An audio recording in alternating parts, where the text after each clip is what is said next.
Hola, ¿qué tal? ¿Cómo están? Bienvenidos. Somos Roca Eterna y estamos aquí tratando de estudiar la palabra de Dios desde un contexto cultural e histórico y así poder comprender la verdad de la palabra. Hemos estudiado muchas veces la Biblia, pero sin un contexto histórico-cultural, sino que la hemos entendido como nosotros hemos querido, porque nos han hecho falta esos dos puntos o dos cosas importantes, que es que tenemos que saber que la Biblia fue escrita en un tiempo específico y para unos destinatarios específicos. La Biblia fue escrita en el siglo, en especial el Nuevo Testamento, fue escrito en el siglo primero, así es que tendríamos que hacer un viaje en el tiempo para poder entender los escritos del Nuevo Testamento, por eso tenemos que verlo desde una manera, desde un contexto cultural y un contexto histórico. Y hoy estamos hablando de Primera de Tesalonicenses y vamos a entrar en la introducción, que fue lo que estudiamos la semana pasada, pero como ahora estamos grabando, pues queremos volver a repetirlo, así es que nadie se vaya, quédese ahí con nosotros. Vamos a aprender todos juntos y si usted tiene algún comentario, los que están conectados con nosotros a través del video, si tienen algún comentario, alguna aportación que puedan hacer a la plática que vamos a llevar a cabo, puede hacerlo con confianza, levantando su manita ahí por Zoom o prendiendo su micrófono y comentando lo que quiere comentar. Hoy me acompaña aquí Yasmin. Ando viendo a la pastora en la otra cámara, en la otra tablet. Vamos a comenzar dando un poquito de lo que aprendimos la semana pasada. Como decía la pastora, el contexto histórico de esta carta o de esta ciudad donde estaba establecida esta iglesia. La ciudad de Tesalónica tenía aproximadamente 2,000 personas, 2,000 habitantes. Era un puerto y o sea, estaba cerca del mar y era la capital de la provincia de Macedonia. O sea que era una ciudad grande, ¿verdad? Y importante. Actualmente se llama Salónica y se encuentra en el país de Grecia.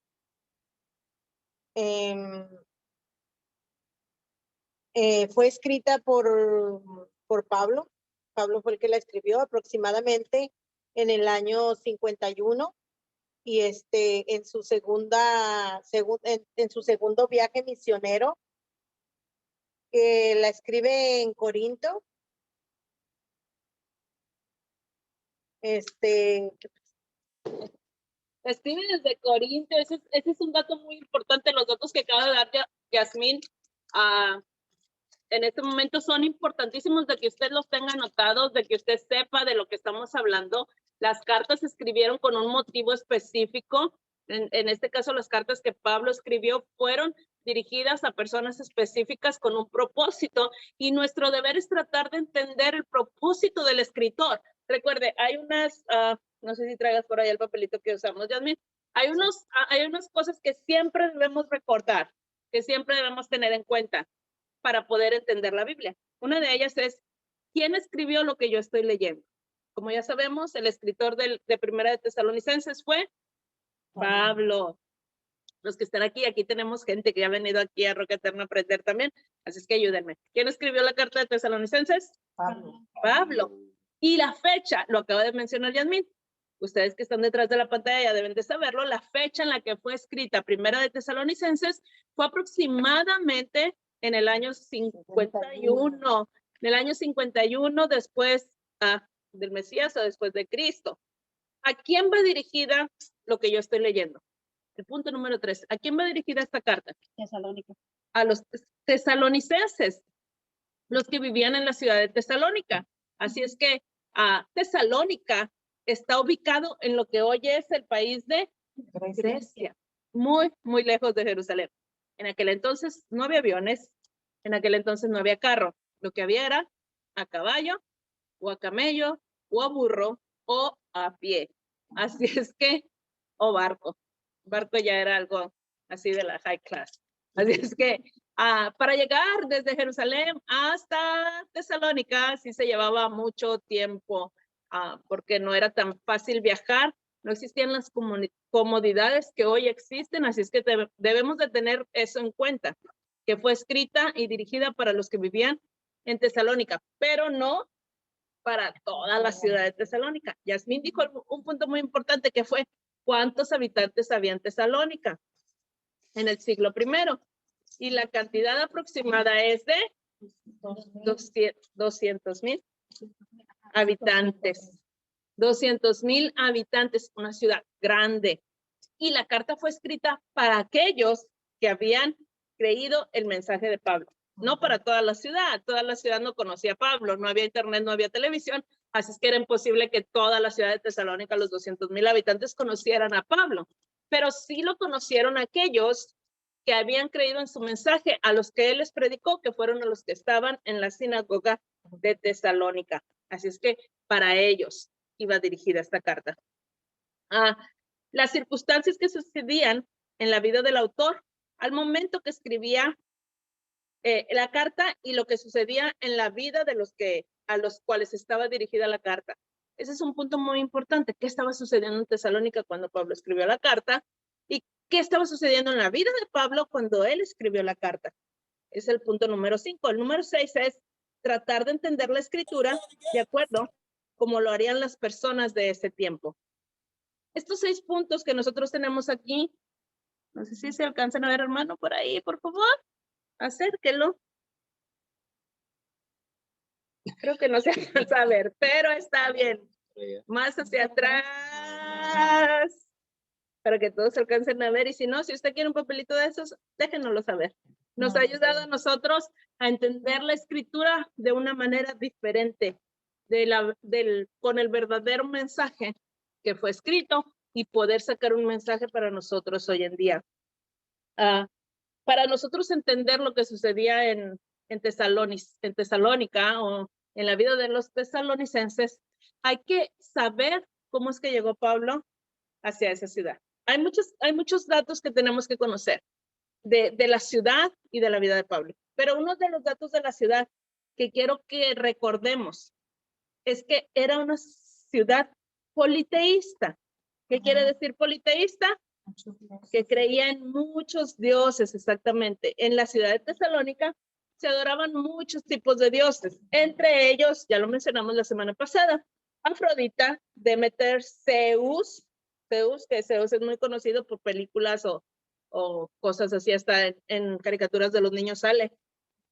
Artemisa, Apolo, Isis, Serapis, Dionisio, entre otras deidades. También existía un templo que se construyó en el año 300 aproximadamente, o 3 siglos antes de que existiera el Mesías. Se construyó un templo muy grande a las deidades egipcias, lo que quiere decir que Tesalónica era una ciudad idólatra en su totalidad. Era una ciudad, no en su totalidad, porque había judíos ahí que creían en el Eterno, pero en la mayor parte eran personas que adoraban otras deidades, que tenían otras creencias. Por lo tanto, entonces sabemos que la carta no va dirigida para todas esas personas, sino para los que habían creído en el mensaje de Pablo, que era un grupo de personas que estaba ahí. Y estaba viendo aquí en la Wikipedia, y esta es información pública, o sea, información para todo el mundo, y no como refiriéndose a un departamento religioso, es nomás información. Dice, como todas las cartas de Pablo, Primera de Tesalonicenses está inmersa en un contexto histórico complejo, sin cuyo conocimiento es imposible interpretar correctamente su contenido. Y esto es la información de Wikipedia. Yeah. Es algo muy cierto. Si no tenemos un contexto cultural, si no tenemos el conocimiento de lo que pasaba en esa ciudad, no vamos a poder entender lo que está escrito en la carta. La carta va dirigida hacia ellos porque estaba sucediendo algo específico en ese momento. Y si nosotros no tenemos el conocimiento, pues vamos a inventar, vamos a especular lo que estaba sucediendo, vamos a salir con deducciones ilógicas muchas veces. Y lo que nosotros queremos descubrir es el verdadero mensaje de la palabra, porque por muchos años hemos creído cosas que nos han dicho y hemos pensado, entendido que lo que nos dicen es verdad, que lo que nos dicen es verdad, pero ahora estamos tratando de verificar todo como nos lo ha enseñado nuestro maestro Rico Cortés, que verifiquemos todo lo que se nos dice. Y nosotros estamos tratando de hacerlo de esa manera, verificando todo lo que se nos dice para poder entender el mensaje de la palabra. Y creo que todos queremos llegar a lo mismo, a entender el mensaje de la palabra. Amén. En Tesalónica también se adoraba una diosa, Isis. A ella le rendían culto, le hacían comidas sagradas, le hacían fiestas anuales y era elogiada en los himnos, en inscripciones, y le decían que era eterna, que era creadora, salvadora, diosa de los cereales, protectora de los marineros y de los viajes por el océano, ya que Tesalónica era un puerto, una ciudad de comercio, una ciudad donde entraban y salían barcos, donde se importaba y exportaba. Entonces era una ciudad muy importante y se adoraba esta diosa que decían ellos que era la diosa de los marineros. ¿Sí? Que si ella te cuidaba, pues ibas a sobrevivir tu viaje en el mar, que si ella te cuidaba, pues todo te iba a dar bien. Por lo tanto, los marineros, que era la mayoría, le rendían culto, le ofrecían sacrificios y la adoraban. Están como los narcotraficantes, ¿no? Que tienen a su propio. Por lo general, la gente trata de buscar un dios a quien adorar, dependiendo de lo que hace o de lo que practica. También por ahí creo que se adora a las mujeres o las muchachas adoran a San Antonio, que lo ponen de cabeza, que para conseguir novio, o sea, que la necesidad te hace buscar un dios. O sea, buscan y buscan y buscan y ya no saben ni qué inventar. Pero creo que no hay para los hombres. Un santito que voltear, nada más las mujeres. San Antonio. No sé, era uno de esos que volteaban de cabeza y la verdad no sé cuál es. La mayoría de los habitantes de Tesalónica se dedicaban a prácticas de culto de numerosos dioses y por lo tanto se sentían encariñados con ellos. También dijimos algo bien importante, que Tesalónica, aunque era una ciudad que estaba bajo el Imperio Romano, recordemos, Roma, en ese momento el Imperio Romano en sí dominaba todo el área de Europa, la mayor parte de Europa y una gran parte de Asia. Entre eso estaba Grecia y por lo tanto estaba la ciudad de Tesalónica, que dominaba el Imperio Romano. Recuerden, llegó hasta Jerusalén y por aquellos rumbos. Lo que le quiero decir, algo muy importante, que Tesalónica, aunque era gobernada por el gobierno romano, había sido declarada como una nación. Le habían dado una mención especial, el honor de ser una condición de ciudad libre, ya que se habían aliado a ellos para derrotar, para la batalla de Filipo, se habían unido a los romanos para que ganaran esa batalla, por lo tanto se le dio un honor especial. Y aunque eran gobernados por los romanos, aún ellos tenían derecho de poner sus propios gobernantes, de hacer sus propias cosas y muchos otros privilegios que otras ciudades no tenían. Eso es muy importante también que lo conozcamos y que lo entendamos así. Entonces, ellos querían estar bien siempre con los romanos para que no les quitaran los privilegios, por lo tanto también rendían el culto imperial. Los romanos creían que el emperador era como un dios. Entonces, pues ellos también pues adoraban a los emperadores romanos. Y aún con todas estas deidades que ellos adoraban, aún así había una comunidad judía en esta ciudad de Tesalónica que tenían una sinagoga en la cual ellos practicaban lo que ellos creían. Recuerda, era una ciudad de comercio, por lo tanto había judíos ahí también que hacían comercio. Una comunidad grande de judíos que estaban ahí, que tenían su propia sinagoga y podían practicar su religión libremente, sin que nadie les dijera nada. Y así es como llegamos a la introducción de lo que era Tesalónica en el primer siglo. También era iglesia, muy joven, tenía poco de verse Sí. formado. Sí, en sí la iglesia la que Pablo comenzó con su mensaje.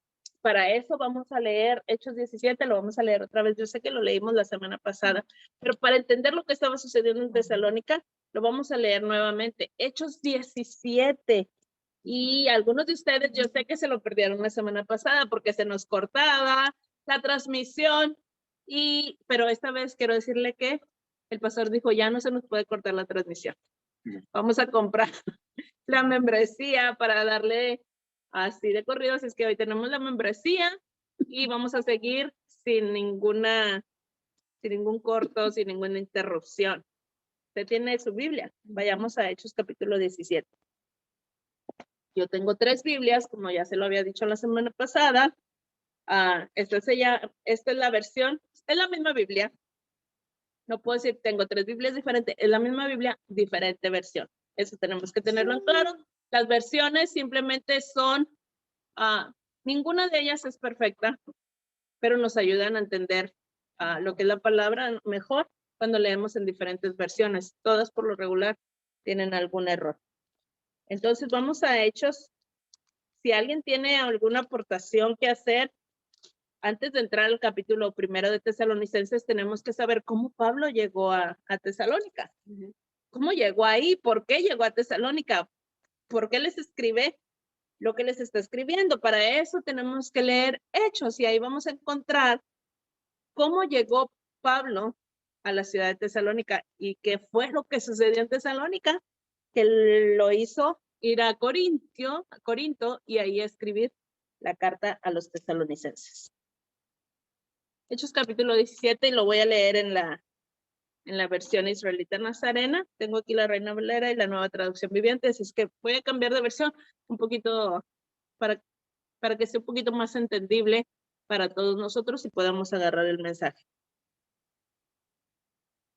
¿Se me olvida algún punto? Pepe. Aquí tenemos a Pepe, a Gladys, al hermano Miguel, a hermana Jocelyn, el pastor.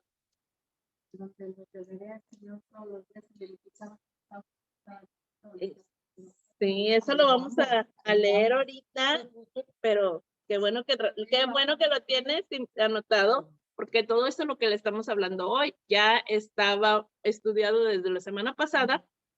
No le mandamos el link a web. Todavía va en vuelo. Va en avión. Así es que, pero le estamos grabando para que puedan después ustedes regresar a ver esta transmisión. Así es que si nos equivocamos en algo, discúlpenos, lo estamos grabando aquí en vivo, es la primera vez que hacemos este tipo de grabación. Y la otra cosa que le quiero aclarar es que no lo sabemos todo. Estamos aquí tratando de aprender junto con ustedes.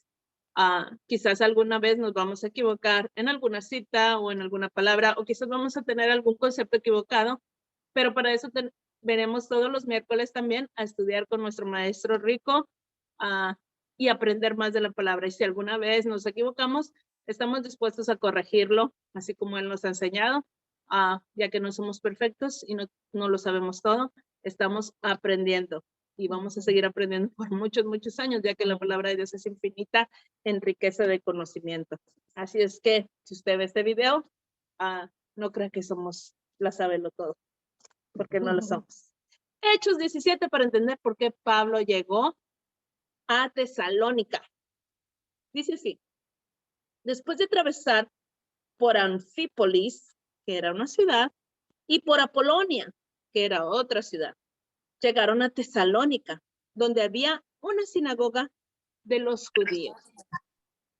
De acuerdo con su costumbre, Saúl entró a reunirse con ellos por 3 sábados o shabbats y discutió con ellos basándose en las escrituras. Y ahí hicimos una pausa y dijimos que Pablo se reunía en los shabbats, en el día del Señor, en el día que el Señor había escogido y había establecido como un mandamiento en el capítulo 20 de Éxodo. Y es uno de los 10 mandamientos que todos de nosotros conocemos, que se nos han enseñado desde pequeños, y es guardar el día de reposo. Pablo dice que se reunía como de costumbre. La palabra como de costumbre no quiere decir que lo hacía por costumbre, como nosotros conocemos ahora, de que ay, lo hago por costumbre. O sea, ya no quiero hacerlo, pero como quiera lo hago. No, no, no, no. Como de costumbre, como él sabía que se tenía que hacer. Cada sábado se tenía que separar y estudiar la palabra para conectarse con su Dios, con su rey. Y como de costumbre, él lo estaba haciendo todos los Shabbats. Todos los sábados se reunía en la sinagoga. En este caso estaba en Tesalónica. Por lo tanto, había ahí, nos dijo el versículo 1, una sinagoga. Por lo tanto, Pablo llegó a Tesalónica y buscó la sinagoga para reunirse, porque él sabía que necesitaba estar reunidos con sus hermanos, y al estar ahí reunidos, hablaba con ellos de las escrituras. Aquí hay que aclarar, ¿cuáles escrituras? Cuando Pablo estaba ahí, todavía no se escribía el Nuevo Testamento.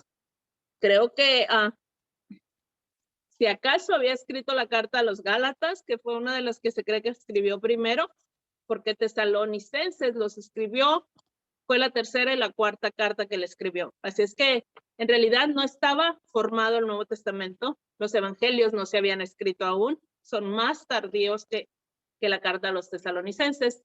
Así es que cuando se dice que hablaba con ellos de las escrituras, se estaba refiriendo a lo que nosotros hoy conocemos como Antiguo Testamento, que es el Tanaj, o los libros de la Torá, los profetas y los escritos. Así es que hablaba con ellos todos los sábados, como de costumbre, o sea, como él ya sabía que tenía que hacerlo. Y el versículo número 3 dice, explicando y demostrando que era necesario que el Mesías padeciera y resucitara de entre los muertos. Él decía, Yeshua, a quien yo les anuncio, es el Mesías. Y algunos de ellos se convencieron y se juntaron con Pablo y Silas y un gran número de griegos piadosos y no pocas mujeres de los principales.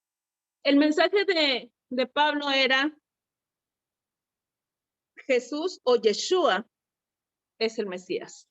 Aquí es muy importante que entendamos el concepto de Mesías. Ya lo hemos estudiado aquí y algunos de ustedes saben, Yasmín, Mesías. El enviado. El enviado, el ungido.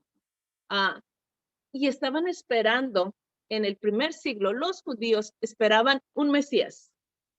Mesías no es un nombre propio, es un título que es para desempeñar una función o un trabajo, si así lo podemos decir. En este caso ellos esperaban que llegara un Mesías, que iba a hacer algo, a desempeñar un trabajo. Y para el primer siglo, el Mesías para un judío era aquel que venía a gobernar sobre Israel y a liberarlos de toda la opresión que tenían que tenían en ese momento de parte del Imperio Romano. Ellos querían que llegara esa persona a la que ellos estaban esperando, que iba a ser un enviado por Dios, iba a desempeñar un trabajo, a traer libertad a Israel, libertad física y libertad de religión, y que iba a poner paz en la tierra de Israel y que iba a traer bendición a las naciones. Ya que recuerden, la promesa de Abraham fue que por él iban a ser benditas todas las naciones de la tierra. Ellos estaban esperando y deseaban que el Mesías llegara. Pero cuando Pablo viene y les dice, Yeshua, el que murió en la cruz, es el Mesías, resucitó, él es el Mesías.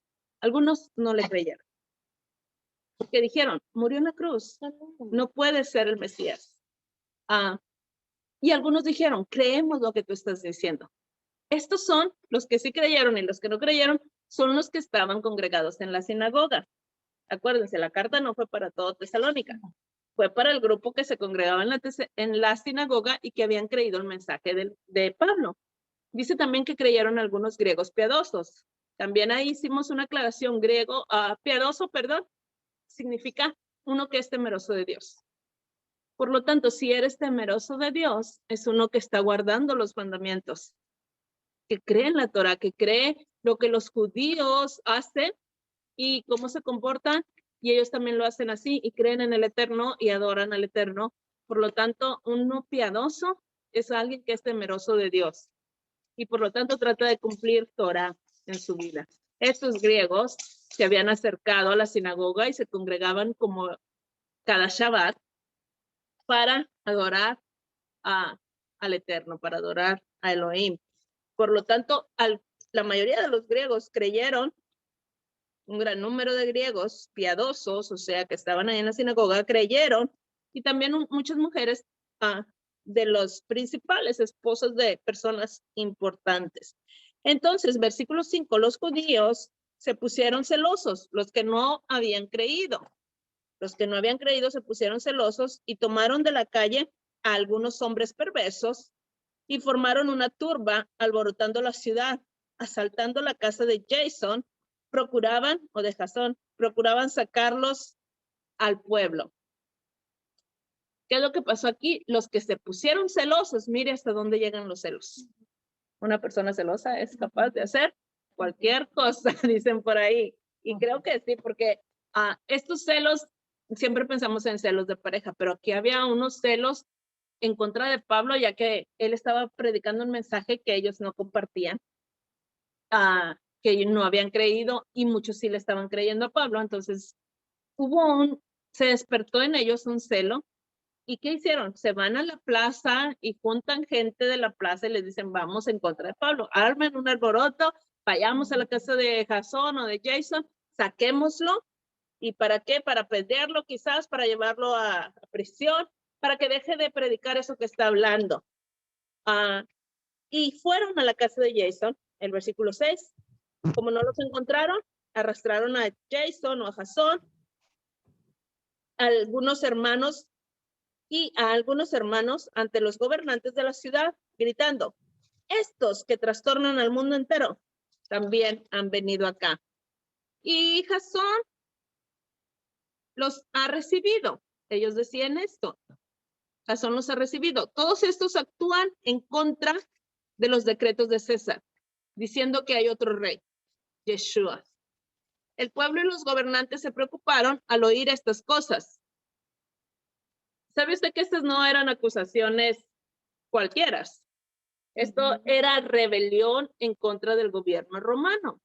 Porque los judíos celosos, los que no habían creído, unos sí creyeron, unos no creyeron. Los que no habían creído dijeron que Pablo estaba declarando a Yeshua como rey.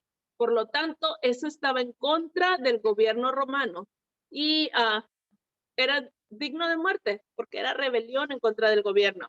No había para ese tiempo en el Imperio Romano, no deberías de declarar que alguien más era rey, no podías declarar que alguien más iba a gobernar. ¿Por qué? Porque el que gobernaba era el emperador romano en ese momento. Exacto. Sembraron cizaña trataron de sembrarlo entre el gobierno y Pablo. O sea, eran declaraciones fuertes que estaban haciendo en contra de Pablo. Pero no lo encontraron. Así es que Jasón pagó una fianza y pudo salir, él y los que habían apresado con él. Y el versículo número 10 dice, entonces, sin demora, los hermanos, cuando salieron de la cárcel, enviaron a Pablo y a Silas de noche a Berea. Y al llegar ahí, se encontraron en la sinagoga, entraron en la sinagoga de los judíos. Recuerda, estaban en Tesalónica, los acusan de que están en contra del gobierno de César. ¿Y qué es lo que pasa? Que los envían a Berea. Berea era una ciudad que estaba relativamente cerca de ahí, y Pablo va, y ¿qué hace? Lo primero que hace Pablo es ir a la sinagoga nuevamente, es ir a predicar lo que él estaba predicando, hablando lo que él estaba hablando, declarando el mensaje que él estaba declarando, que Jesús o Yeshua era el Mesías. Lo mismo que había predicado en Tesalónica, o lo que había dicho en la sinagoga de Tesalónica, lo estaba diciendo ahora en Berea. Salió huyendo hacia Berea, corriendo hacia Berea. ¿Por qué? Porque en Tesalónica lo querían matar, lo querían apresar. Entonces, dice el versículo 11, estos eran más nobles que los de Tesalónica, pues recibieron el mensaje con mayor prontitud, estudiando cada día las escrituras para verificar si estas cosas eran así. En consecuencia, creyeron muchos de ellos, y también de las mujeres griegas distinguidas y de los hombres, no pocos. Llegan a Berea, lo que hablaba Gladys hace unos momentos, llegan a Berea, esta ciudad que estaba relativamente cerca de Tesalónica, y Pablo empieza hablar nuevamente el mensaje que había hablado en Tesalónica. ¿Y qué es lo que pasa con los de Berea? Ellos comprobaban, verificaban con las escrituras si lo que Pablo estaba diciendo era verdad. Pablo decía, Yeshua es el Mesías. Y ellos abrían su Tanaj o sus escrituras, aunque no les tenían así como nosotros, pero sus rollos de las escrituras, y verificaban que todo lo que Pablo les dijera fuera cierto. Y creyeron, porque se dieron cuenta de que el mensaje de Pablo era el mensaje verdadero que estaba escondido o que estaba escrito en el Tanaj. Muchos de ellos creyeron, de los de Berea, porque lo verificaban. Lo que nos deja saber a nosotros que tenemos que verificar todo lo que se nos diga con la escritura, y más con la escritura del Antiguo Testamento, con la escritura del Tanaj, de los escritos de los profetas, de la Torá. Tenemos que verificar todo lo que se nos enseña. Como ya nos enseña, siempre nos ha enseñado el maestro. No crean todo lo que les digo, verifíquenlo. Eso es, valídenlo todo, es lo que dice la palabra que dice. Exacto. Nosotros pensábamos que la frase se la había sacado de la manga, pero él nos está hablando desde allá, nos está diciendo lo mismo que hicieron los de Berea. Y creo que cuando estuvimos aquí la semana pasada con el maestro y que dijeron que Raquel le había dado, que Labán le había dado a Raquel después de los 7 días que estuvo con Lea. No, y el maestro decía que los 7 años, y entonces todos empezaron a decir, no, que 7 días, y ahí hubo un comentario en Facebook que decía, mira, estos son los de Berea, que están verificando todo con las escrituras en Roca Eterna. Y así debemos de ser, verificar todo con las escrituras, para conocer mejor. Debemos saber lo que creemos. Mi esposo estuvo hablando el sábado que tuvimos nuestro primer servicio de Shabbat, acerca de lo que significa creer. Y para mí fue algo que me causó asombro, porque nosotros pensamos y siempre decimos yo creo, pero hay que tener una base. Creer es considerar una cosa como verdadera o segura, pensar que existe sin tener pruebas o certezas. Y eso es lo que hemos hecho por Se me cantidad. Dale para la otra página, por años, y por años lo hemos estado haciendo. Y esto es saber. Creer es, aunque yo creo, sin estudiar. Aunque no tengas pruebas. Yeah. Y creíanos lo que se decía, sí creo. Yeah.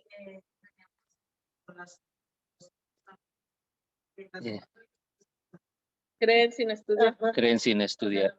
Ahora, y saber son dos cosas completamente diferentes. Saber es profundizar. Conocimiento profundo en una ciencia o en un arte. En un estudio. Un conjunto de conocimientos amplios y profundos que se adquieren mediante el estudio o la experiencia. Son dos cosas bien diferentes, creer y saber. El problema Creíamos todo y no sabíamos nada. Eso es. Creo que esa es la expresión correcta. Creíamos todo lo que se nos decía desde un púlpito, pero en realidad no. Si alguien nos preguntaba o nos dijera, denme la base de lo que creen, no íbamos a saber cómo hacerla. Medias bases. Exacto. Entonces, ahora, ¿qué es lo que estamos haciendo? Adquiriendo conocimiento para poder saber y tener una base de lo que decimos creer. Entonces, estamos haciendo lo que decían los de Berea, comprobando todo con la escritura. Nunca habíamos encontrado los de Berea. Entonces, o sí lo habíamos encontrado, pero pues no entendíamos lo que decían. Nos creíamos berianos. Sí. Lo que pasa es que nomás agarramos un solo texto o un solo versículo y de ahí sacábamos hasta miles de conclusiones sin tener una base. Es importante regresar a la raíz. Amén. Muy, muy importante. Y eso fue antes de que llegara nuestro maestro Ricky. Y hoy estamos regresando a la raíz, a la verdad de todo, o sea, al principio, al momento en que fue escrito, tratando de porque no lo conocemos todo. Ujú. Y ahorita estamos explicando cómo llegó Pablo a Tesalónica y cómo llegó a escribir la carta. Y es increíble, para entender una parte de la Biblia tienes que estudiar, o sea, cantidad de escrituras, o sea, Otros libros, sí. no solamente, aquí nos estamos dando cuenta que para entender primera de Tesalonicenses. Tesalonicenses, tenemos que ir a Hechos Hechos 17, a 17. donde nos lleva la pastora, para saber qué estaba pasando. Y también hay que no solo leer, sino desmenuzarlo, porque tratando de estudiar acerca de Tesalónica, me encontré con una barbaridad de cosas acerca de que ellos leen que muchos judíos, ellos dicen los judíos no creyeron. Ujú. Nosotros acabamos de leer en el versículo específicamente, en el versículo 4 del 17, algunos judíos de ellos se convencieron y se juntaron con Pablo y Silas y una gran multitud de griegos. Algunos judíos creyeron, otros no creyeron. Y estudiando yo Tesalónica, escuchaba a una persona que decía, los judíos de Tesalónica no creyeron. Todos los judíos, es que usted sabe cómo son los judíos.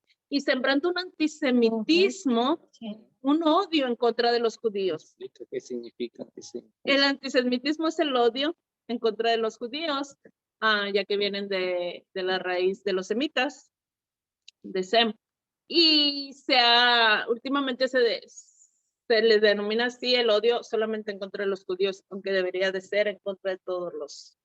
Se le debería de decir así en contra de todos los descendientes de Sem. Pero bueno, el antijudaísmo, antisemitismo, está muy plantado en todas las iglesias. En todas las iglesias y en las iglesias cristianas es una tristeza. Porque acusamos a todos los judíos de hacer estas cosas, de estar en contra del Mesías, acusamos a todos los judíos, cuando en realidad no es así. Si no desmenuzamos bien la palabra, si no lees bien el versículo 4 del capítulo 17, vas a decir, sí, todos los judíos estaban en contra del Mesías. Aquí Estaban en contra de Pablo. estamos peor sorry por decir esta denominación, los católicos, porque nomás somos oidores, pero no somos partícipes de la palabra de Dios. Por eso es que nosotros estamos tan ciegos, porque ellos nomás, el padre lee la versión, la explica al modo de él, pero no leen exactamente la palabra. Nosotros la leíamos, pero no habíamos desmenuzado la palabra. Sí, o sea, la mayoría somos culpables Sí, por no entender, más no hacedores, porque no entendíamos, no veíamos desde un contexto histórico y cultural, que eso es muy, muy importante. Un ejemplo, las parachás que hemos estado estudiando, como la vida de Jacob, la vida de Isaac, tanto que hemos aprendido, porque estamos estudiando, le estamos metiéndole palabra y se queda uno como, ¿en serio? De una manera histórica, de una manera cultural, o sea, hay que verlo desde ese punto de vista, porque si no, nunca lo vamos a poder entender. ahí Pastora, hablamos de que se necesitaban 10 hombres para formar una sinagoga. Y aquí leyendo yo, dice que se necesitaba 10 hombres judíos para establecer una sinagoga. Entonces, ¿tenían que ser judíos? Sí. ¿Verdad? Sí. Entonces, si tenían que ser judíos, era porque creían en el Mesías. No, era porque creían en el judaísmo, O sea, no, los que estaban establecidos en la iglesia, a los que les mandó la carta Pablo, porque esa era una sinagoga, ¿verdad? Sí, era una sinagoga, había una sinagoga en Tesalónica. Cuando Pablo llega, esa sinagoga se divide porque unos sí creen y otros no creen, pero se pueden quedar en la misma sinagoga. Con el que estaban en contra era contra Pablo. Sí. O sea, pero para formar una sinagoga sí se necesitan 10 hombres judíos que estén dispuestos a ir a las oraciones y a reunirse a estudiar la palabra. Y entonces, por eso casi en cada ciudad había una sinagoga, porque había más de 10 hombres judíos en diferentes ciudades. En aquel entonces, recuerden, como Jerusalén o Israel estaba siendo dominado y fue dominado por diferentes imperios, muchos salían de Israel. No se quedaban ahí a vivir en la ciudad, Los que podían salían corriendo a otras ciudades donde podían estar mejor y no tan presionados por los diferentes imperios que llegaron a presionarlos o a estar sobre ellos. O sea, pero de lo que, o sea, lo que estábamos hablando ahorita de que no todo, o sea, unos creyeron. Sí, O sea, que aquí nos damos cuenta que no, porque dicen que los judíos fueron los que lo mataron. en realidad. Entonces, pero no fue así. No. Y también dicen que los judíos no creen en Jesús o en el Mesías, en Yeshua. No creen, pero no tampoco todos. Esa no es no es algo cierto, porque Ujú. muchos sí creyeron. Sí, sí. Incluso hasta Porque nos sacerdotes, dicen, sí. sacerdotes, personas que ministraban en el templo en el primer siglo creyeron también que Jesús era el Mesías. Ujú. Aunque todos estaban esperando un Mesías, no creían que Jesús, algunos no creían que Jesús era ese Mesías, pero otros sí creían. Muchos fariseos lo ayudaron. También cometemos el error de encerrar a todos los fariseos en una misma burbuja, y no es así. Algunos fariseos pensaban de diferente manera, algunos ayudaron a Jesús, otros no. Entonces no podemos encerrar un grupo de gente en una misma burbuja, sino que tenemos que saber que había diferente tipo de gente. Es como hoy en día que hay veces cometemos el error de encerrar a una misma nacionalidad, a todos los de una misma nacionalidad, decir todos los mexicanos son así, es un error, porque no todos somos iguales. Todos los de Guatemala son así, sería un error porque no todos son iguales. Y así con diferente tipo de nacionalidad. Es un error muy grande. Eso lo hacemos también en la palabra de Dios. Encerramos todos los fariseos como si fueran los mismos, y no es así. Había, bueno, no me quiero meter en otra cosa. Había dos escuelas farisaicas muy grandes que pensaban diferente y eran fariseos. Vamos a quedarnos en Berea para... Nomás quiero tocar un punto de lo que están hablando de que se necesitan 10 personas para formar una sinagoga, y estaba buscando aquí, según los sabios, agarran el hecho de que Moisés mandó 10 espías a formar y a ver qué había para allá en ese lugar, y algunos vinieron positivos y algunos negativos. Se cree que de allí se deduce que una congregación está compuesta por 10 hombres, pero un grupo de 10 que fue. Entonces, de ahí se cree que hay una base para poder decir, hey, vamos a ir a formar una sinagoga, manda 10 personas. Ese es un ejemplo que dan aquí, y así como ese, hay más ejemplos de 10 personas que fueron mandados también a diferentes lugares. Ese es un punto para tener una idea, porque la gente va a decir, ¿y dónde habla de eso? Esos nomás son puntos que están en la... Regresando a Berea, Pablo salió corriendo de Tesalónica, llega a Berea, va a la sinagoga, predica o habla del mensaje que trae. Los de Berea comprueban lo que habla Pablo con la Biblia y creen lo que Pablo dice. Pero estando en Berea, el versículo 13 dice, pero cuando supieron los judíos de Tesalónica que Pablo anunciaba la palabra de Elohim también en Berea, fueron ahí para incitar y perturbar a las multitudes. Entonces los hermanos, hicieron salir inmediatamente a Pablo para que se fuera hasta el mar, mientras Silas y Timoteo se quedaron ahí. Los que conducían a Pablo lo llevaron hasta Atenas, y después de recibir órdenes para Silas y Timoteo para que fueran a reunirse con él lo más pronto posible, partieron de regreso. Estaba Pablo predicando en Berea, hablando en Berea, contento en Berea, porque los de Berea le creían. Cuando los de Tesalónica se enteran, salen corriendo para Berea. ¿Para qué? Para armar otra revuelta allá, en aquella ciudad, y para poder apresarlo, para poder matarlo, no sé.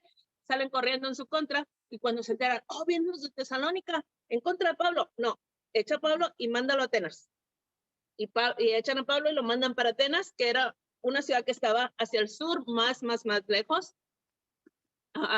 Y ahí Pablo se quedó un tiempo. Después de ahí, en el capítulo 18 dice, después de esto, Pablo partió de Atenas y se fue a Corinto. Y ahí encontró a un judío, creo que eso no lo teníamos que leer. Bueno. Sí, porque ahí es donde la escribió. Ok, sí, aquí lo tengo subrayado, pero no me acuerdo si lo teníamos que leer, pero vamos a leerlo. Después de esto, Pablo salió o partió de Atenas y fue a Corintio. Y ahí encontró a un judío llamado Aquila, natural de Ponto, recién llegado de Italia, con Priscila, su esposa, porque Claudio César había mandado que todos los judíos fueran expulsados de Roma. Se juntó con ellos, y como eran del mismo oficio, se hospedó con ellos y trabajaban juntos, pues su oficio era hacer carpas. Y discutían en la sinagoga todos los Shabbats. Hablamos de que eso de que discutían en la sinagoga, no es que discutían como para pelearse. Nosotros discutir es como que ya casi llegamos a los golpes y todo eso, a ver quién gana y todo eso. No. En el judío siempre ha existido este tipo de actitud donde hablan de diferentes tipos de vista y al final todos quedan tranquilos. No es discutir para pelear y para enojarse, no. También Sino de hablar. puedes tocar el punto que el pueblo judío tiene eso en mente. Siempre no se quedan en un lugar, ellos quieren investigar, Claro, quieren ver los otros puntos de vista y Sí. debaten los puntos de vista para ver cuál es lo mejor o para quedarse con un punto de vista, pero eso no es para pelear, jamás ha sido así, sino que ha sido siempre para edificar. Ellos se congregan siempre, ¿verdad, pastora? Y traen ese punto en una mesa. Ellos se congregan cada Shabbat. Aquí dice también que discutían las sinagogas todos los Shabbats.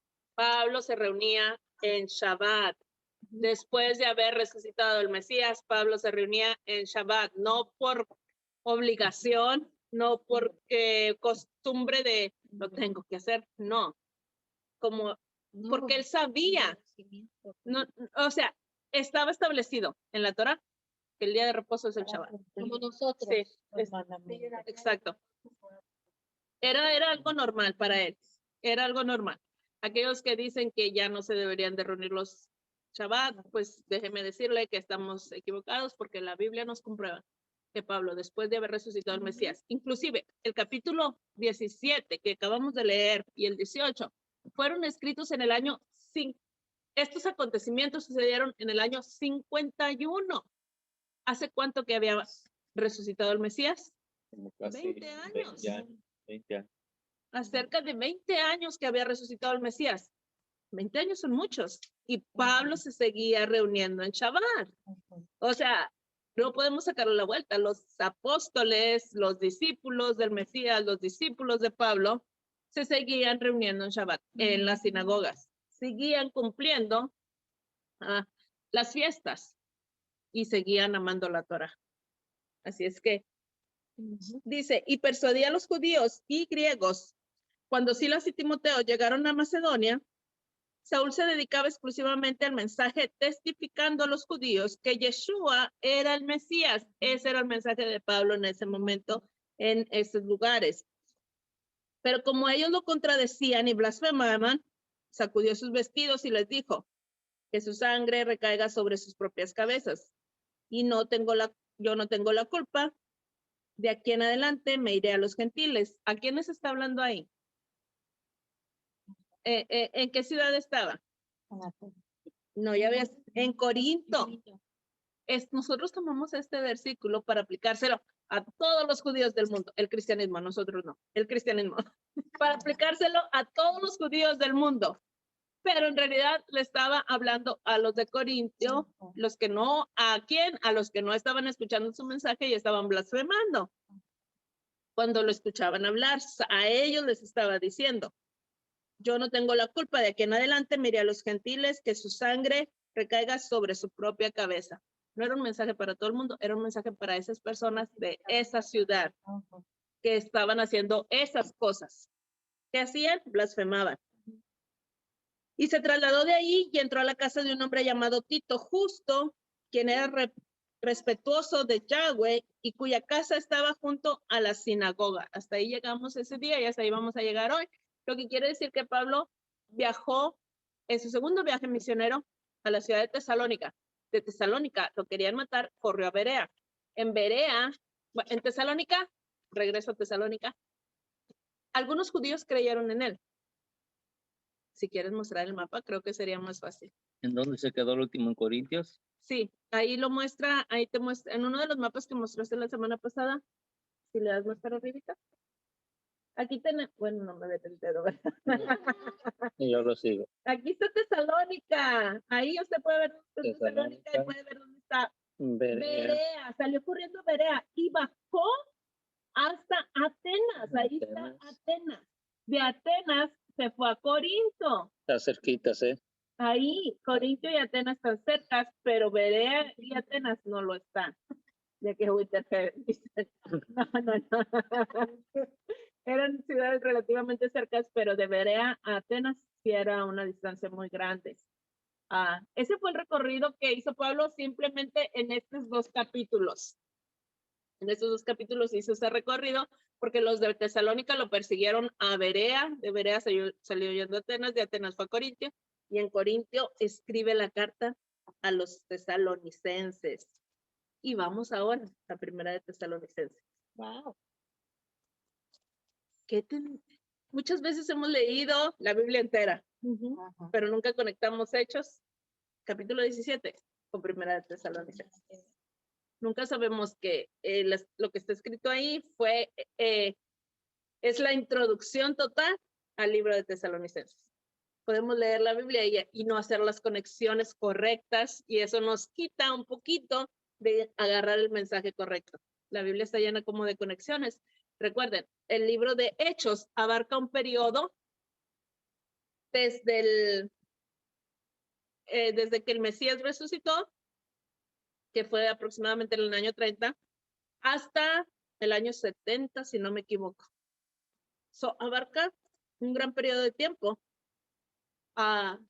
contando los hechos o las cosas que sucedieron. Y es un solo libro, y pensamos que sucedió todo seguido. Y no fue así. Pasaron años, solo que está sucediendo en Hechos 17 es la antesala a lo de Primera de Tesalonicenses, capítulo 1. Y lo hicimos más rápido que la semana pasada, ¿verdad? Sí. Si no estuvo la semana pasada conectado. Si no estuvo conectado la semana pasada, pues se perdió alguna que otra información que dimos. Pero como ya lo habíamos dado, queríamos acortarlo para entrar al capítulo 1 de Primera de Tesalonicenses. Tesalonicenses, hoy es Salónica en Grecia. Y también es una ciudad importante. Y en aquel entonces era muy, muy importante. Voy a buscar en las 3 versiones porque si me hago notas aquí, hago notas acá, y hago notas acá, subrayo aquí, subrayo allá, así es que tengo unas cosas aquí, tengo otras cosas acá. Y así ya lo tenemos todo listo. Y acá tengo la libreta de las notas. Esto fue lo de la introducción. Y esto fue lo de la parashá de la semana pasada. Y esto es lo de hoy. A ver si alcanzamos a cubrir todo el capítulo 1, que es muy interesante. Ya no se nos va a cortar el video. Ya no se nos está cortando, ¿verdad? Ahora sí vamos a estar aquí. Gracias al Eterno que es tan bueno con nosotros y nos permitió comprar esta membresía para que no se cortara y poder estar. Y usted no se pierda. Lo quisimos repetir porque muchos de ustedes, como nuestra hermana Jocelyn, perdieron el hilo y ya no se pudieron conectar porque como duramos un poquito de tiempo, se cortó 2 veces, creo. Sean 40 minutos solamente de gratuito. Así es que acá tengo otras notas. Las sacamos aquí. Yasmin, ¿quieres leer Primera de Tesalonicenses? Por favor.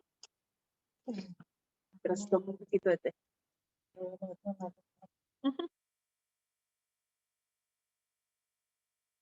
Dice Pablo, Silvano y Timoteo a la iglesia de los tesalonicenses. El Dios Padre y el Señor Jesucristo, gracia y paz sea a vosotros, de Dios nuestro Padre y del Señor Jesucristo. Damos siempre gracias a Dios por todos vosotros, haciendo memoria de vosotros en nuestras oraciones, acordándonos sin cesar delante de Dios y Padre nuestro de la obra de vuestra fe, del trabajo de vuestro amor y de vuestra constancia en la esperanza en nuestro Señor Jesucristo. porque conocemos, hermanos amados de Dios, vuestra elección, pues nuestro evangelio no llegó a vosotros en palabras solamente, sino también en poder, en el Espíritu Santo, y en plena certidumbre, como bien sabéis, cuáles fuimos entre vosotros por amor de vosotros. Quiero hacer una pausa, ¿eh? No lo había notado, pero ahorita que lo estamos leyendo, el versículo número 4 dice, sabemos, acuérdense, ¿a quién les está escribiendo?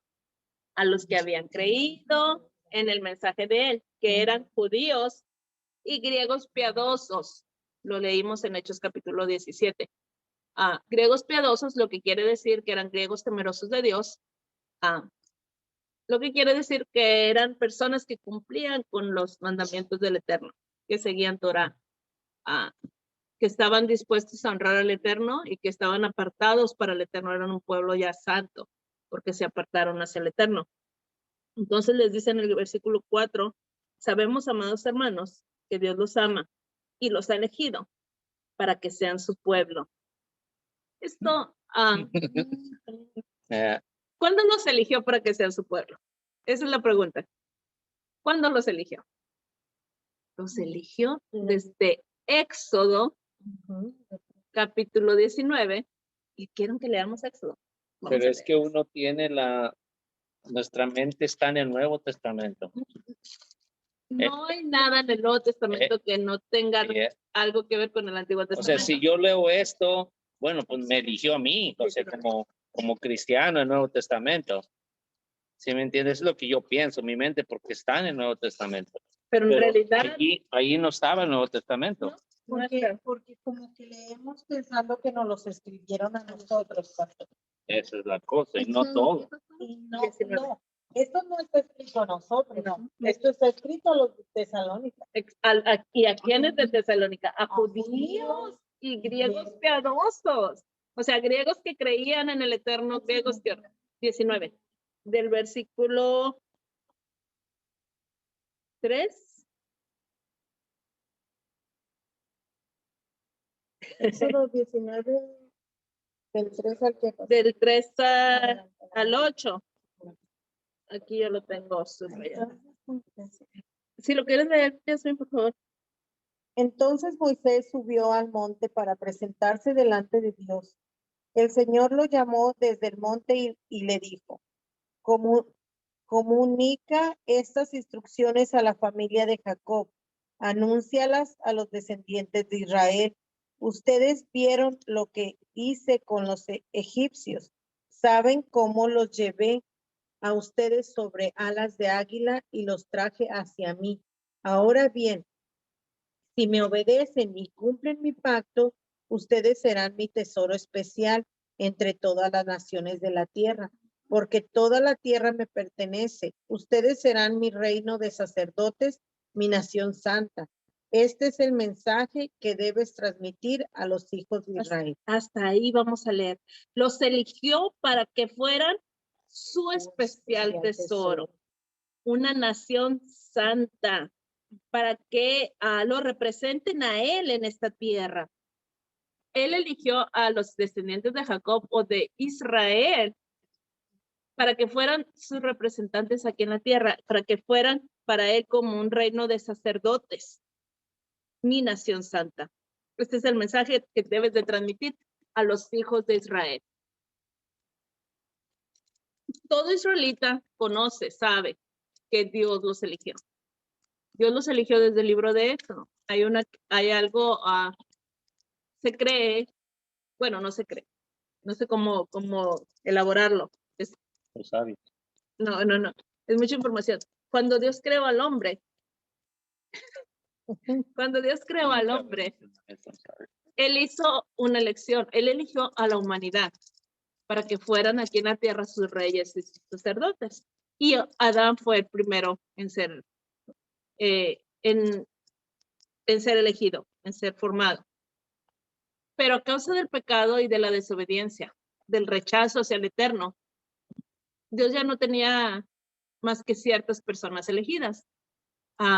Después elige a Abraham a causa de su obediencia y a causa de su fe, Y de Abraham, ustedes saben, Isaac, y luego sigue Jacob, y de Jacob la descendencia de Israel. Jacob le fue cambiado el nombre por Israel, así es que Dios eligió para que fueran sus reyes y sacerdotes, ya que la humanidad no había querido servirle a él como él quería que le sirviera.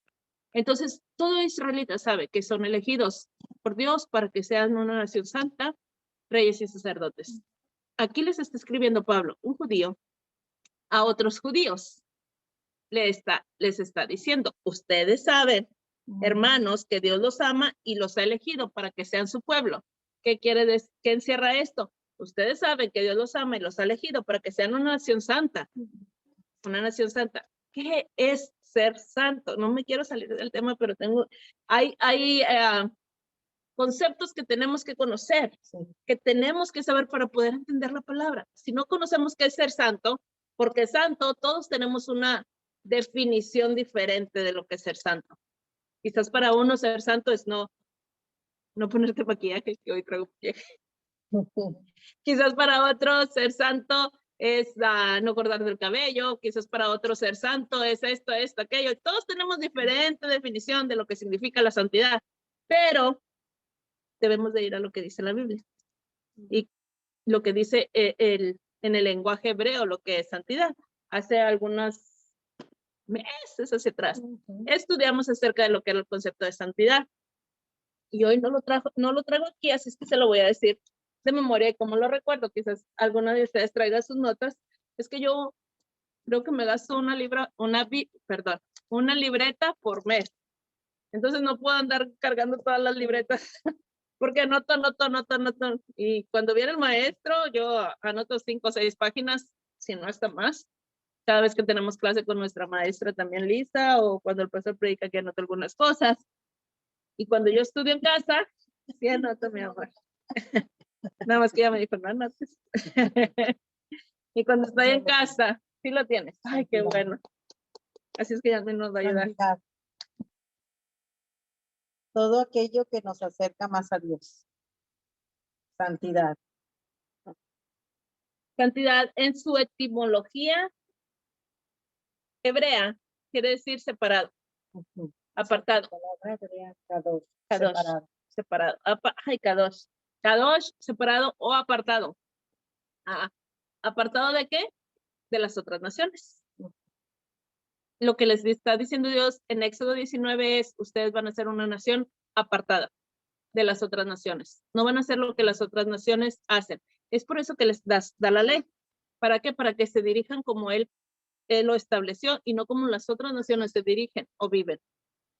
Pone muchas leyes morales, muchas cosas que otras naciones lo tenían en poco. Bueno, para el Señor hay estándares morales, hay rituales que se tienen que llevar en el templo y cosas así.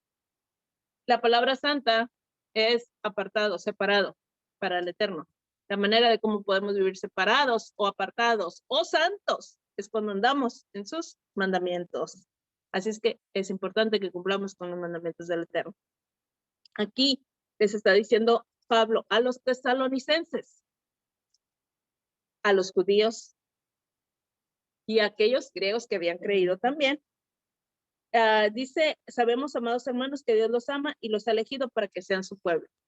O sea, eligió desde un principio para que sean una nación santa, una nación de reyes y sacerdotes, representantes del Eterno aquí en la tierra. Ellos saben de esa elección.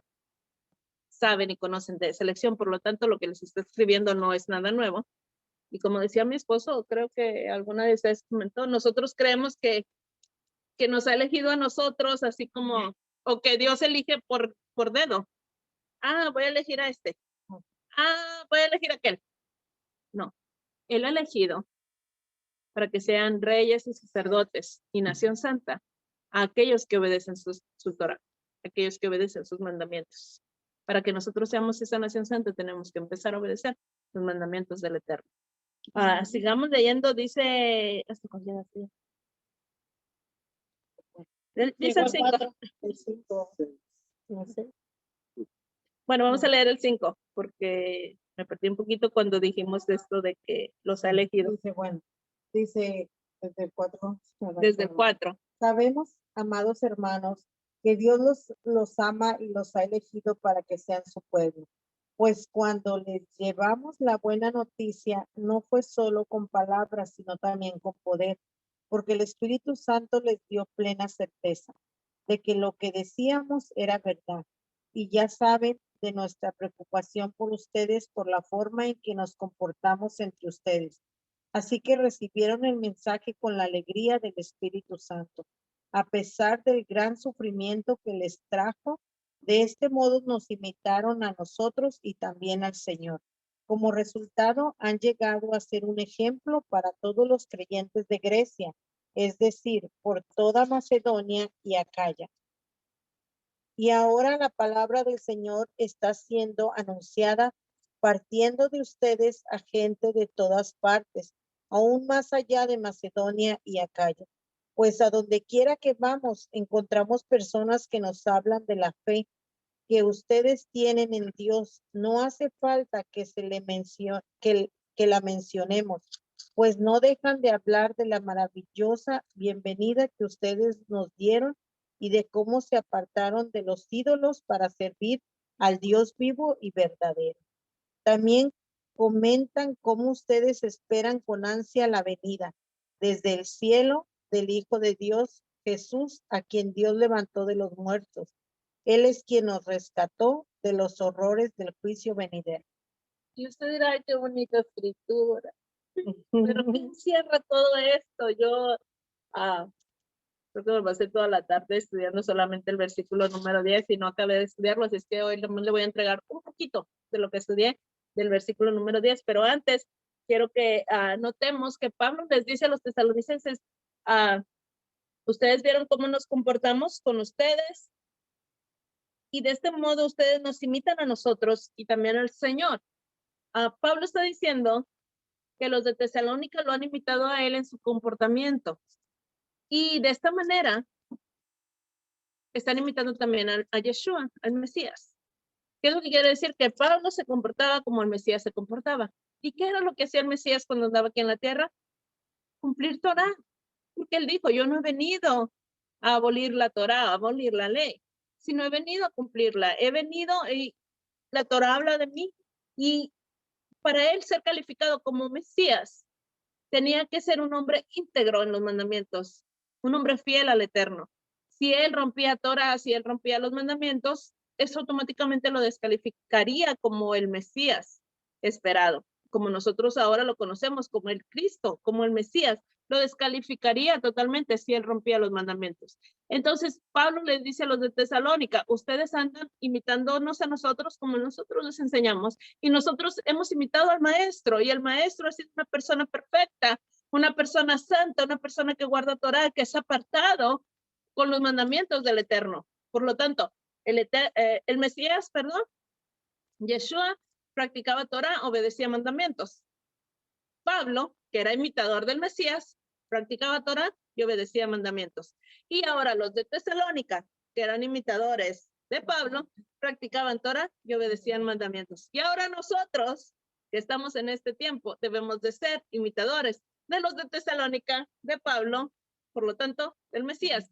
Debemos de practicar Torah, obedecer los mandamientos, porque esa es la palabra del Eterno, la santa y bendita palabra del Eterno, que obedezcamos sus mandamientos, y eso nos va a mantener dentro de la esfera de la vida. Amén. Eso nos va a mantener dentro de del rango de vida, pero cuando practicamos o desobedecemos los mandamientos, cuando pecamos, salimos del rango de la vida hacia la muerte. Quiero dar la definición de pecado. Yo sé que ya se las he dado muchas veces, pero me encanta, porque abrió mis ojos de una manera, como usted no se imagina, cuando leí 1 Juan 3:4. Porque entonces entendí que los mandamientos de Dios son vigentes. Porque el pecado, así como la santidad, cada quien tiene su definición. Te miran y te dicen, oh, estás en pecado, estás en pecado. ¿Por qué? Porque haces esto, porque haces aquello. Y miras a otro, tú estás en pecado, y a veces uno ni se mira a uno mismo, pero la definición de pecado puede variar dependiendo del pensamiento, pero nosotros debemos de dirigirnos de acuerdo a la palabra, no de acuerdo a nuestro pensamiento. Y como debemos de entender la palabra, con el contexto histórico y cultural, debemos de saber y entender lo que es pecado y lo que estaba diciendo Juan en 1 de Juan 3:4, que dice que la transgresión, 1 de Juan 3:4, vamos a leerlo lo que dice literalmente. 1 de Juan. Esa es una definición que usted tiene que tener y que tiene que saber hasta de memoria, así como yo, que no me la sé de memoria. Todo el que peca, esta es la otra versión, me leí Sí, el final, pues. todo el que peca viola la ley de Dios, porque todo pecado va en contra de la ley de Dios. Y la versión de la Reina Valera dice así, Juan 3:4. 1 de Juan 3:4, La transgresión de la ley, ¿no? sí. Todo aquel que comete pecado infringe también la ley, pues el pecado es infracción de la ley. ¿De cuál ley estaba hablando Juan? Hay una sola ley, la ley del Eterno, la ley que fue establecida desde un principio por el Eterno. Así es que, Otra vez el mismo punto. Todavía no estaba en el Nuevo Testamento cuando Exacto. Juan dijo esto.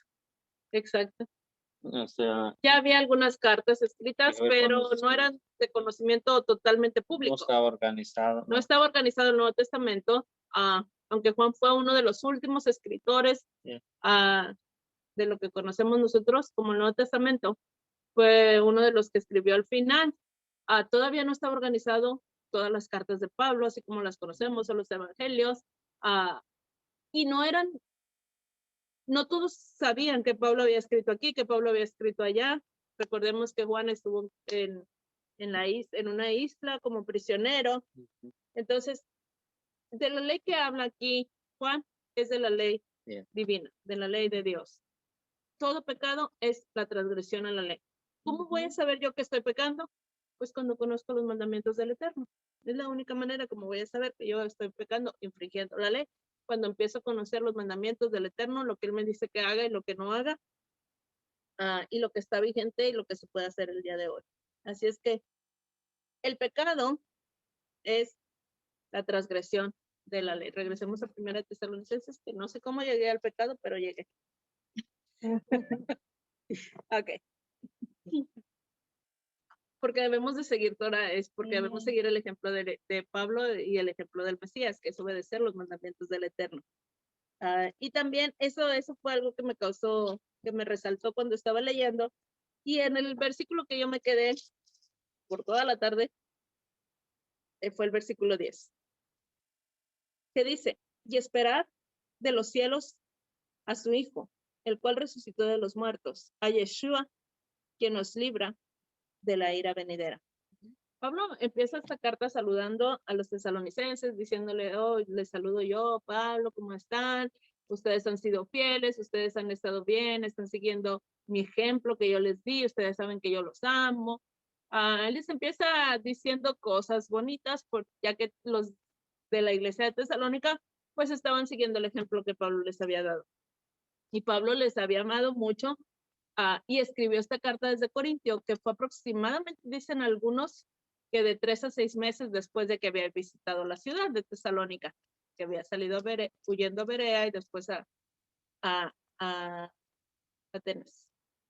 Y al final del capítulo les dice, y esperar, porque ellos mismos, el versículo 9, cuentan de nosotros la manera en que nos recibisteis y cómo os convertisteis de los ídolos a Dios para servir al Dios vivo y verdadero y para esperar de los cielos, a su Hijo, al cual resucitó de los muertos, a Jesús, quien nos libra de la ira venidera. Vamos a leerlo en la Nueva Traducción Viviente porque tengo subrayado aquí ese versículo y quiero que notemos algo. Quiero que notemos que dice y desmenucemos lo que dice el versículo 10. Dice en la Nueva Traducción Viviente. También comentan cómo ustedes esperan con ansias la venida desde el cielo del Hijo de Dios o de Yeshua, a quien Dios le levantó de los muertos. Esto a mí me causó a que lo estudiáramos un poquito para saber quién fue el que resucitó a Yeshua de los muertos. Usted ya está contestando desde ya. Si alguien tiene alguna pregunta puede hacerla, pero ¿quién fue el que resucitó a Yeshua de los muertos? Fue el Padre. Fue el Padre, fue el Eterno, fue Dios. Nosotros a veces pensamos, oh, Yeshua, el poder de Yeshua de resucitarse a sí mismo de los muertos. Y pensamos que él mismo resucitó solo, pero la Biblia nos dice en varias ocasiones que fue el Padre y hace esta distinción, que fue el Padre que lo resucitó a los muertos. Hay una declaración que siempre hacíamos de fe, no sé si recuerdan en Romanos, que dice, el que confesare con su boca que Jesús es el Señor y creyere en su corazón que Dios lo resucitó de los muertos, ese será salvo. Yeshua murió y fue enterrado, y el que lo levantó fue el Padre. Lo dice Pablo en Romanos y lo dice Pablo en Tesalonicenses, que Yeshua fue levantado por el poder del Padre, quien lo resucitó de los muertos. Y lo resucitó con un propósito, y lo resucitó por una razón. Y dice aquí, Él es quien nos rescató del juicio venidero, y acá dice, el que lo resucitó de los muertos, a Jesús, quien nos libra de la ira venidera. ¿Qué es la ira venidera? Lo podemos leer y pasar por alto y no tomarle importancia, pero creo que ese es un punto muy importante que puede llegar a causar una mala interpretación. ¿Qué les está diciendo Pablo a los tesalonicenses? Y ya casi vamos a terminar. ¿Lo dejamos ahí o seguimos un poquito? Un poquito más, un poquito más. ¿Usted se ha puesto a pensar qué es la ira venidera? El juicio de Dios. Hay unas, aquí las tengo subrayadas, por eso le dije traigo unas cosas acá anotadas y otras acá. Hay unas escrituras que nos van a ayudar a entender qué es lo que está diciendo aquí Pablo acerca de la ira venidera y todo esto. Vamos a leer Apocalipsis 1:7.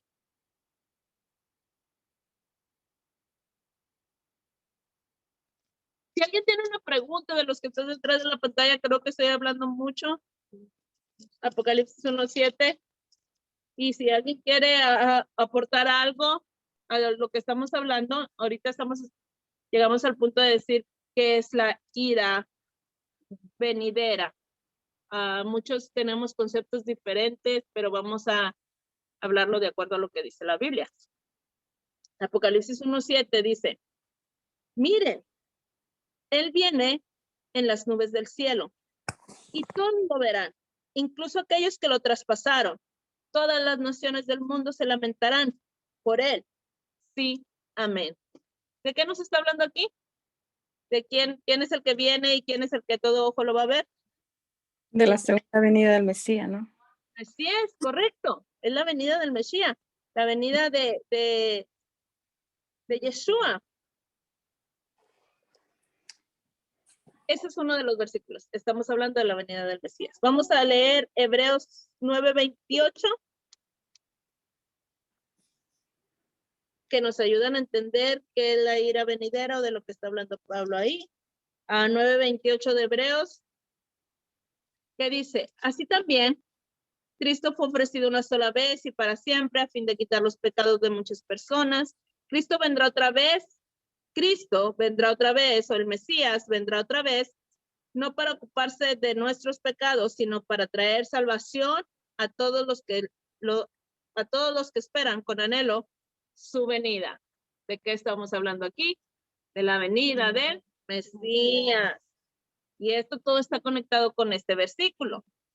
Aquí dice la ira venidera o el juicio venidero, que está hablando de la venida del Mesías. Vamos a leer Tito 2:3, y aquí lo puse que lo iba a leer en esta versión. Tito 2:3. No. De manera. No, perdón. No, No, 2:13. Sí. Dice, aguardando la feliz esperanza, la manifestación de la gloria del gran Elohim y del Salvador nuestro Yeshua el Mesías, aguardando la manifestación de nuestro Yeshua, de nuestro Mesías Yeshua. Así es que estamos hablando también en Tito acerca de la venida del Mesías. Y por último, Filipenses 3:20. ¿Ya lo lees? Para ver las notas tantito. ¿Una traducción, hermano? Sí, Filipenses, ¿qué? 3:20, sí, correcto.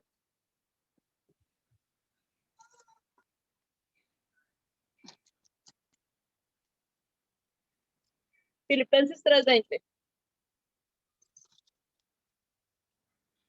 En cambio, nosotros somos ciudadanos del cielo, donde vive el Señor Jesucristo, y esperamos con mucho anhelo que Él regrese como nuestro Salvador. Estamos esperando entonces la venida del Mesías como nuestro Salvador, ahí dice. La ira venidera es conocida también como la venida del Mesías. Lo que está diciendo Pablo aquí es, en Primera de Tesalonicenses 1:10, dice también, ustedes están esperando con ansias la venida del cielo del Hijo de Dios, Yeshua, a quien Dios le resucitó de los muertos, y Él es quien nos rescata de la ira venidera, o Él es el que nos mantiene hasta el día de su venida. ¿Por qué de la ira venidera? Bueno, sabemos que también es conocido como el día del Señor. El día del Señor o la ira venidera. Ezequiel 30, versículo 3. ¿Alguien me lo quiere leer, por favor? Ezequiel 33. ¿En esta versión? Sí, mamá. Ahí va. Ezequiel 33. Fuímonos. Porque ya se acerca el día terrible, el día del Señor. ¿Sigue? Hasta ahí. Joel 2:31. Joel 2:31. Ahí va. Dice, el sol se oscurecerá y la luna se pondrá roja como la sangre, antes de que llegue el grande y terrible día del Señor. Ok. El día del Señor es una sinónimo de la ira venidera, pero también es el sinónimo de la venida del Mesías. Para entender todo esto tenemos que tener un concepto claro de lo que era creer en el Mesías y qué es lo que el Mesías venía a hacer. Ya lo dijimos en esta transmisión, unos momentos hacia atrás, pero vamos a volverlo a repetir. En el primer siglo, ellos estaban esperando un Mesías que viniera como rey a libertarlos de la opresión que ellos tenían acerca de los romanos. Recordemos que no solamente estaban presionados por los romanos, mucho tiempo atrás ya habían sido cautivos por los babilónicos o por los babilonios. Los habían llevado en cautiverio a Babilonia. Y antes de eso, las 10 tribus del norte, recordemos que el reino de Israel fue dividido en dos. Las 10 tribus del norte, que se llamaron Israel, y las tribus del sur, que fueron llamadas como Judá. Las tribus del norte fueron llevadas esclavas. Los asirios se las llevaron como esclavas. Entonces se dispersaron por todo el mundo. Las que quedaron acá en el sur, que fue Judá y Benjamín, junto con los levitas y algunos que se habían venido del norte hacia el sur, fueron llevadas cautivos a Babilonia. Cuando regresan de Babilonia, empiezan a venir otros imperios, habían sido dominados por el imperio griego, y en este momento, en el momento que está Pablo escribiendo, en el momento que aparece el Mesías, estaban siendo dominados por los romanos. Ya estaban cansados de tanto dominio de diferentes imperios, por lo tanto ellos estaban anhelando y esperaban un Mesías. ¿Qué era lo que venía a ser el Mesías para ellos? El Mesías venía a ser un rey triunfante sobre Israel, un rey que venía a traer la libertad que tanto anhelaban, que tanto deseaban, que esperaban, un rey que venía a traer paz a la tierra, a definir su territorio, porque ya habían perdido territorio. Acuérdense que los del norte se habían quedado con una parte. Cuando ellos los conquista el reino asirio, pues se queda para los asirios y después para otros imperios. Lo que venía siendo Israel se redujo, ya que solamente quedaron 2 tribus o 3 con la de Leví. Se redujo a un territorio muy pequeño y ellos querían que el Mesías llegara y que estableciera el reino de Israel como había sido desde el principio, como había sido prometido por el Eterno. Y querían que los libertara de toda la opresión y de todo lo que habían pasado. Ya querían tener paz, ya querían estar libres. Y por lo tanto eso implicaba que viniera una persona, un ungido, que Mesías significa ungido, Cristo significa ungido. Un ungido, una persona que debería de ser ungida para fungir el reinado en Israel. Eso era el deseo que tenían ellos. Eso era para ellos el concepto de Mesías. Alguien que viene a reinar, que viene a derrotar. ¿Recuerdan que dijimos que a Pablo se le acusó diciendo que Yeshua era el Mesías, que porque él decía que Yeshua era el Mesías, por lo tanto estaba en contra de César? Bueno, es que porque en realidad ellos esperaban que el Mesías fuera un rey que viniera a traer ya tranquilidad a la tierra de Israel, y por lo tanto venía a traer tranquilidad a la tierra de Israel, y de ahí iba a salir paz a las naciones. Eso era lo que ellos anhelaban y lo que ellos esperaban. Con eso, con la venida del Mesías, pues tendría que derrotar ciertos reinos. Iba a haber guerra. No iba a venir el Mesías chiflando y yo voy a ser el rey y todos los demás, sí, los otros imperios iban a salir de ahí mascando chicle y todo, ya llegó el rey de estos judíos, vámonos de aquí.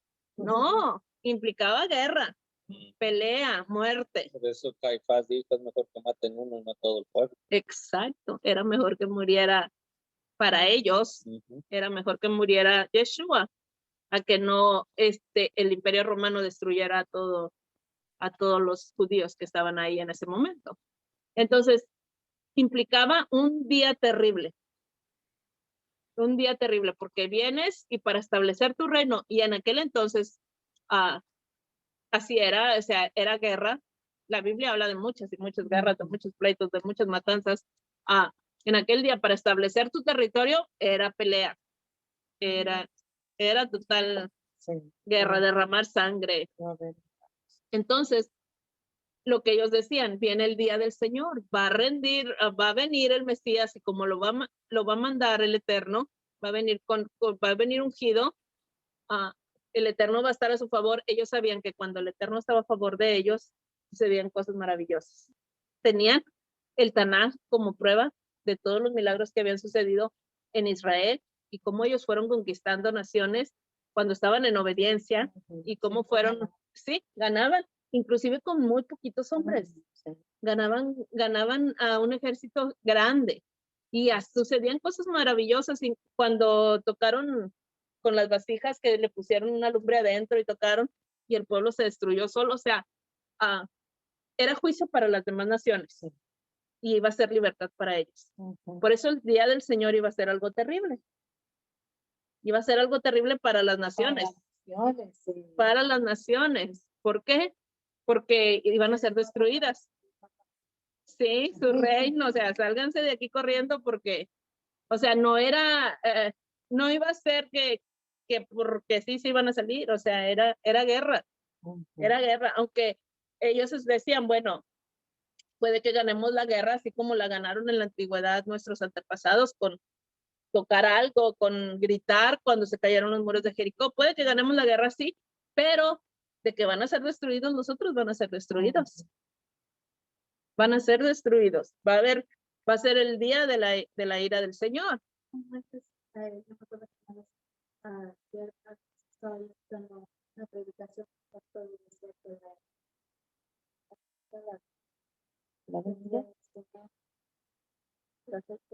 día terrible, que era como que si fuese el fin del mundo. Es que tenemos a veces ideas que sacamos de la Biblia. Temor. Siempre hemos sembrado temor en cuestión a la Ajá. segunda venida del Ujú. Mesías o la venida del Mesías. Ujú. Siempre hemos sembrado, inclusive nosotros como padres, cuando no conocíamos estas cosas a nuestros hijos, les sembrábamos ese pavor, ese temor y a veces hasta jugando nos escondíamos para que pensaran que ya había venido el Mesías o cosas así que hacíamos o que pensábamos. Y era miedo, miedo, miedo, miedo. Cuando en realidad no debe de ser miedo, debe de ser gozo. Para nosotros Para no. nosotros no. Debe de ser gozo.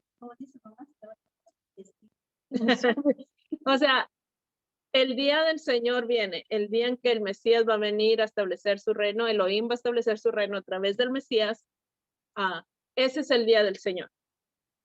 Esa es la venida del Mesías. Y dice ahí que nos salva de la ira venidera, porque nosotros no estamos no estamos entre las naciones. Somos parte del pueblo de Elohim. Somos parte de esa nación santa, de esa nación que se ha apartado. Si tú has venido a conocer al Eterno y has decidido servirle, debes de ser parte de esa nación que se ha apartado, que se ha injertado en el olivo, y el olivo es Israel, y que ahora tomamos la savia de ahí, o sea, el alimento de ahí, de la Torá, de la palabra del Eterno. No debe de ser un acontecimiento de terror. Somos privilegiados de ser hijos de Dios. Entonces, por eso aquí dice, pastora, dice, él es quien nos rescató de los horrores del juicio venidero. Ujú. Porque nosotros no vamos Ajá, porque nosotros, a recibir castigo ni nada, porque somos hijos del Eterno. Él viene a establecer paz. Él viene a establecer su reino, y de ese reino va a salir bendición para muchas naciones, porque la promesa de Abraham es y serán benditas todas las naciones de la tierra en tu simiente, o sea, en el Mesías, cuando venga el Mesías, de ahí va a salir bendición para todas las naciones de la tierra, y nosotros vamos a ser parte de eso si permanecemos fieles a sus mandamientos, amándolo a Él, honrándolo a Él y obedeciendo su palabra. Y ese es el mensaje que le transmite, ya vamos a terminar, y con esto cierro, ese es el mensaje que le transmite a los tesalonicenses Pablo. Ese es el mensaje que les hace llegar. Nosotros esperamos a este Yeshua, el que resucitó Dios de entre los muertos, el que Dios lo levantó con su poder de entre los muertos. Nosotros le estamos esperando, y Él nos ha rescatado, nos ha librado, perdón, de esa ira venidera. O sea, en el día del Señor, nosotros vamos a estar bien, así es que no hay que tener ningún temor. Hay que entender bien la escritura y bien el mensaje que se le estaba entregando. ¿Por qué?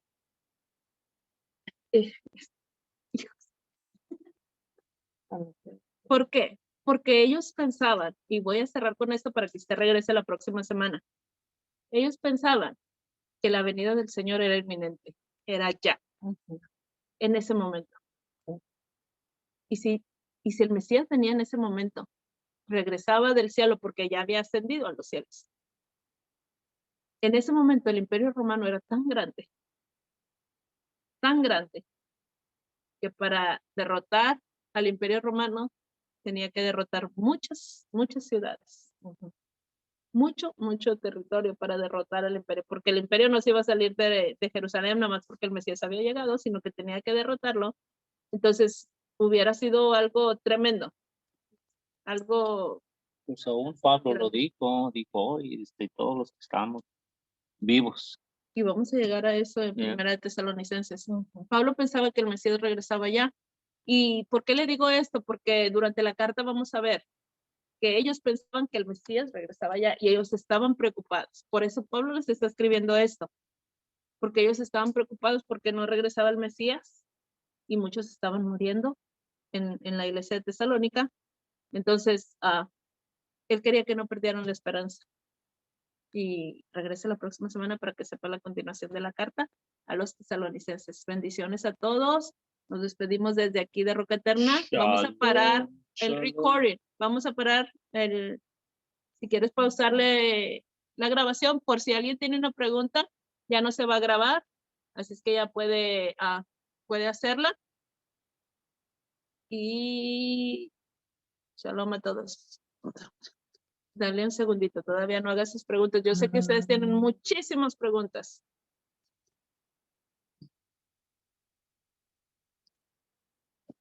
¿Sí? ¿Pudimos parar la transmisión?